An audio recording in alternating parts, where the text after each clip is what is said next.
What's up, guys, and welcome back to another episode of Animondays, where we talk about some of the best things anime. And today we're taking a look at Death Note. Death Note, the anime, was based off the original manga created by Tsugumi Ohba and debuted in October of 2006. The series has a pretty big fan following and was also adapted into 3 live-action films. The story follows Light Yagami, an exceptional high school student who just happens to see a notebook fall from the sky while in class. He investigates the book titled Death Note and finds that the book has a list of rules and claims to have the power to kill anyone whose name is written in it. So of course Light has to test this ability and finds that it actually works. He's then confronted by the book's owner, Ryuk, the deaf guy who, in spite of his intimidating appearance, is pretty friendly. Light begins judging and killing known criminals using the Death Note, which draws the attention of the world and leads him to meeting L, a super intelligent but unorthodox detective who seeks to not only arrest Light for his crimes, but also prove to be the smarter of the two, and thus begins a deadly game of cat and mouse. Now, I've been hearing about how great this show was for years, and for some reason I just really wasn't drawn to it. And then Netflix decided to adapt it into a movie, and after watching and reviewing that, it also made me really curious about the original anime, so I binged the entire series in like 2 days, and by the end I was both really impressed but also disappointed. First, I want to talk about the main character, Light Yagami. I basically felt the same way about him as I did the show in general.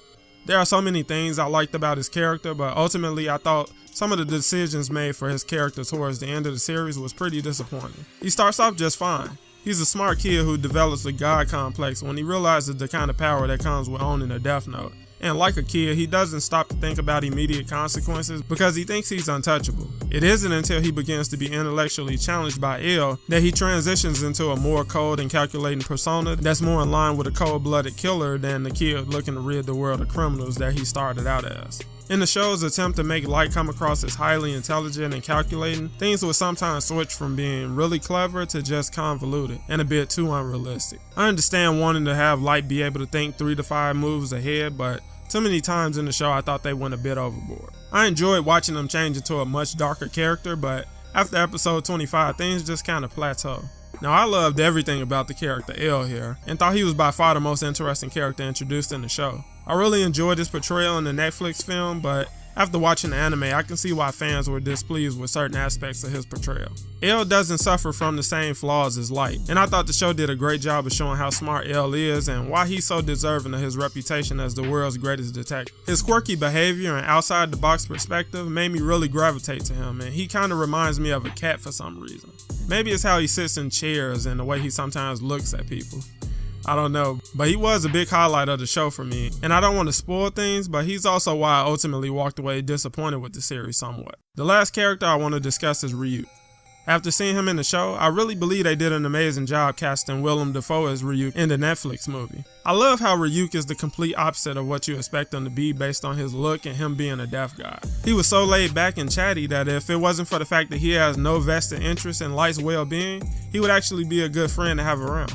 All while Light and L were having their battle of wits, Ryuk was simply laughing in the background, taking no one's side and only functioning as a spectator, aside from working with Light when the situation served him. Also, as non-threatening as Ryuk seems, he does have a dark edge to him, which became present when he made Light aware of the deal that could be made between them. A deal that would benefit Light in the short term, but also came at a dire cost to Light. And the fact that Ryuk only mentions this deal in situations of desperation really cements the fact that he is no friend to Light and is merely entertained by Light's use of the Death Note. The story was fine up until episode 25, and then things went in a direction that was somewhat intriguing at times, but never anywhere near as interesting as the first 25 episodes. The story takes a lot of twists and turns, and as usual, some plots work while others don't. You're introduced to several characters over the course of the show, and while most of the support characters are kinda just there were a few who stood out for me. Ray Pember and his wife's part in the story was, in my opinion, some of the best at showing just how calculating Light can be, and how well he can hold his composure in stressful situations. His interactions with both Rei and his wife show just how far Light is willing to go to avoid capture and losing to L. I wasn't a big fan of Mello and Nier's introduction towards the end of the show, and they really only served as a reminder of what the show was lacking at that point. Nier was the more interesting of the two, but ultimately he just came across as L 2.0. I also wasn't a fan of Misa. I thought she would have worked better if she had a bit of Light's intelligence, but perhaps being a bit darker than he is. The movie kind of tried things that way, but at the same time, they took away the things that made Light stand out and gave her those attributes. Either way, I wasn't satisfied with what we got from her. Overall, I thought Death Note the anime is deserving of his fan following, but ultimately the show kind of lost its way towards the end.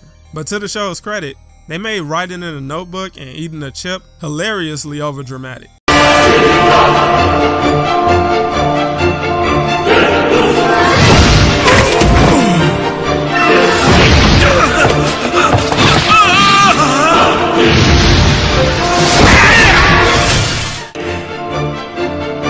I'll take a potato chip and eat it. In the end, Death Note had interesting characters and interesting concepts, but lost me after the halfway point. I'm going to give Death Note a 6.5 out of 10. If you haven't seen it, you should check it out while it's on Netflix. And if you have seen it, let me know what you thought of it down in the comments. Don't forget to like and subscribe to catch new reviews like this every week. Thanks for watching, and I'll see you in the next one.